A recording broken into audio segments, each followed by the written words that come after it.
par situāciju, par kuru mēs runājam, ka potenciāli ir iestrēgums darbā, tad vai nu neapmierina rezultāti, vai nu rezultāti ir, bet sajūta ir nekāda.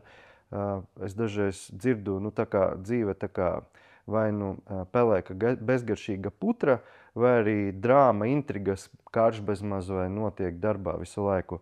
Tad no šīs situācijas tikt uz tādu, kur tas, ko es daru, man patīk, nes gandarījumu un padodas. Tas ir tas, par ko mēs šajā video online programmā strādāsim. Kā tas notiek? Es skatos caur tādu prizmu, ka tas, kas cilvēkam traucē nonākt no punkta A uz punktu B, ir divi uzskati. Pirmais, ko es uzskatu par pasauli, kāda ir pasaule, un otrais, ko es uzskatu par sevi, kas un kāds esmu es.